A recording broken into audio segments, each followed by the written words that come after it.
आगे आया, जगत विलक्षणं ब्रह्म ब्रह्मणो अन्यत्र किंचन ब्रह्मान्यद्भाति चेन्न मिथ्या यथा मरुमरीचिका। ब्रह्म जो है जगत विलक्षणम ब्रह्मा है ना, यह जो ब्रह्म है जगत से क्या है, विलक्षण है। विलक्षण तो है ही, जगत नाम रूप वाला है और ब्रह्म अरूप है ना, निर्गुण है। और ब्रह्म में क्या है, अखंडानंद ब्रह्म है। और इसमें ये जो आनंद है इसमें कैसा है, आभास मात्र है। इस जगत में आनंद आभास मात्र है और ब्रह्म में कैसा है, आनंद अखंडानंद है।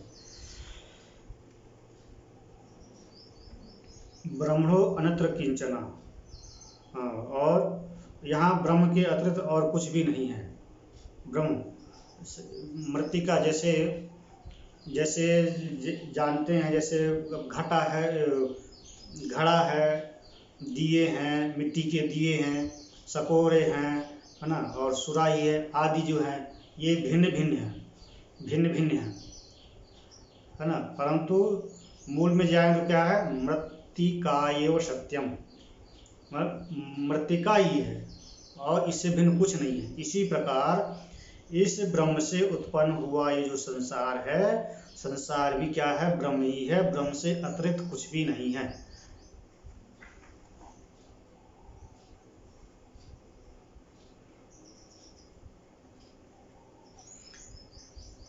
यदि ब्रह्म अन्यत् भाति चेत मिथ्या, ब्रह्म से अन्य यदि कुछ जानने में आता है, प्रतीत होता है, तो क्या हो जाएगा, वो मिथ्या।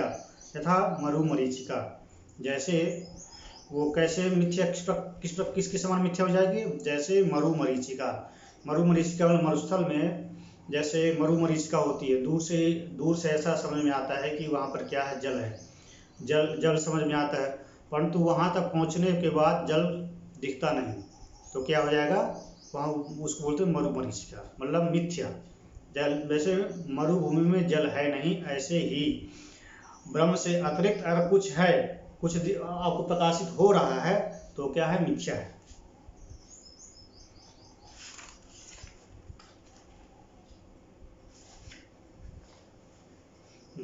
आ गया था, सर्वगम सच्चिदात्मानं ज्ञानचक्षुर्निरीक्षते अज्ञानचक्षुर्निरीक्षेत भास्वन्तं भानुमन्धवत्। यद्यपि सर्वगम सच्चिदात्मानं ज्ञानचक्षुर्निरीक्षते, यद्यपि आत्मा जो सर्वव्यापक है, सभी जगह वो आत्मा और ब्रह्म में एकता बताई गई, तो मतलब ब्रह्म और आत्मा एक ही है, इसलिए यहाँ आत्मा ले गया है। जबकि आत्मा जो सर्वव्यापक है ना, और सच्चित स्वरूप है, किंतु ज्ञान चक्षु निरीक्षते, ऐसे कैसे जाना जाएगा, ज्ञान चक्षु रूप से, ऐसे साधारण से नहीं जाना जाएगा, ज्ञान चक्षु होना चाहिए, आपको ज्ञान रहना चाहिए। किंतु इससे क्या हो जाएगा, ज्ञान चक्षु निरीक्षते, ज्ञान चक्षुओं के द्वारा देखा जा सकता है। अज्ञान आ गया था, अज्ञान चक्षुर न इच्छेत, जिसकी दृष्टि जो है, मतलब जिसके अंदर अज्ञान पड़ा हुआ है ना, जिसके अंदर अज्ञान पड़ा हुआ है, ऐसे अज्ञानी की चक्षु, ऐसे अज्ञान दृष्टि से उस सच्चिदात्मा को नहीं जान सकते, नहीं देख सकते। कैसे, भास्वंतम भानुम अंधवत, जैसे प्रकाशित होते हुए सूर्य को अंधा नहीं जान सकता, ठीक ऐसे ही अज्ञान रूपी दृष्टि से उस सच्चिद सर्वत्र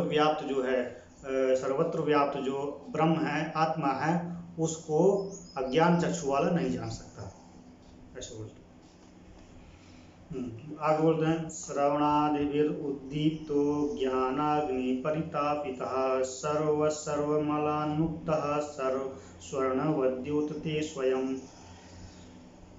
जैसे श्रवणादि भी उद्दीप्तो, श्रवणादियों से उद्दीप्त, श्रवण मनन निधिध्यासन, आदि से क्या लेना है, श्रवण आदि आया है ना, तो आदि से मनन निधिध्यासन, तो श्रवणादि भी उद्दीप्तो, श्रवण मनन निधिध्यासन से उद्दीप्त हुआ है ना, प्रज्वलित हुआ जो ज्ञान अग्नि है, ज्ञान अग्नि परितापिता, ज्ञान अग्नि के द्वारा जो है अत्यंत तपाया हुआ, ज्ञान अग्नि से क्या हो जाएगा, वो जीव जो है वो शुद्ध हो जाता है। ज्ञान अग्नि से तप तप करके वो जो जीव का शुद्ध हो जाता है, ऐसे परितापित हुआ जो जीव है सर्व मलान मुक्तः, सभी मलों से मुक्त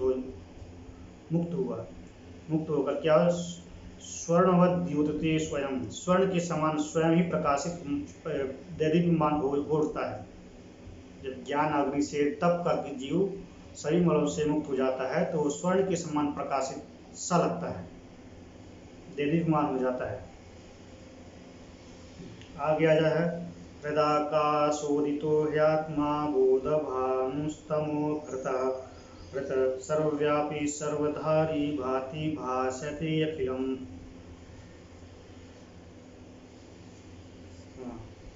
तो आया हृदाकाश उदितो आत्मा, हृदाकाश जो है, हृदाकाश से उदितो, हृदाकाश में उदित जो प्रकट जो हुआ आत्मा है वो क्या है, हुआ हृदाकाश में उदित हुआ आत्मा रूपी ज्ञान, आत्मा रूपी ज्ञान का सूर्य आत्मा बोध भानुस्तमो प्रता, हृदयकाश में उदित हुआ जो आत्मा है बोध भानुस, आत्मा का ज्ञान हो जाने पर क्या हो जाएगा, ज्ञान हो जाने पर बोध भानु मतलब आत्मा रूपी ज्ञान का सूर्य जो है तमो प्रता, तम मतलब अज्ञान, यहाँ तम से हमको अज्ञान लेना है, तमो अपहृता मतलब अज्ञान रूपी अंधकार का क्या हो जाएगा, अपहृत नाश कर।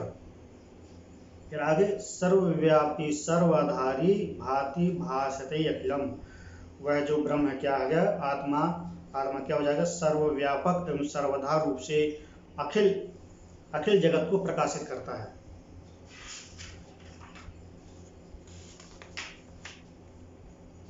अब अंतिम श्लोक है, दिग्देश कालादे अनपेक्ष सर्वगम सीतादिहृन्नित्य सुखम निरंजनम या स्वात्मतीर्थम भजते विनिष्क्रियः सर्वित सर्वगतो मृतो भवेत्।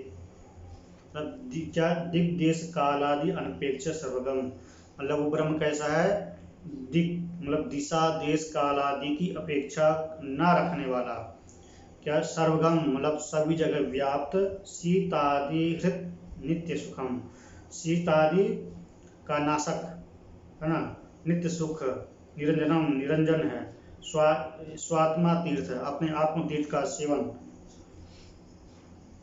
हाँ ये मतलब उसके लिए है जो तत्वज्ञानी है ना, जिसने आत्म साक्षात्कार लिया उसके लिए बोल रहे हैं। दिग्देश कालादि अनपेक्षा, दिग्देश कालादि की अपेक्षा न रख करके सर्वगम न रख करके सर्वगम न रख करके, अच्छा सर्वगम को हम बाद में लगाएंगे, शीतादि हृत नित्यम, शीतादि का नाशक, नित्य सुख है ना, नित्य सुखम निरंजनम निरंजनम स्वात्म तीर्थ, अपने आत्मा को तीर्थ मानने वाला ऐसा स्वात्म तीर्थ का सेवन जो है, निष्क्रिय होकर है ना, निष्क्रिय होकर जो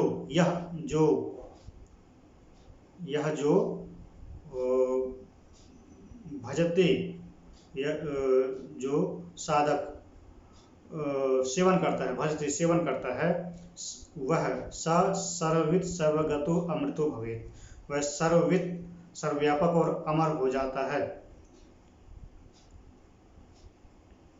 इस प्रकार से ये अंतिम श्लोक आत्मबोध का हो गया। ओम पूर्णमदः पूर्णमिदं पूर्णात् पूर्णमुदच्यते पूर्णस्य पूर्णमादाय पूर्णमेवावशिष्यते। ओम शांति शांति शांति।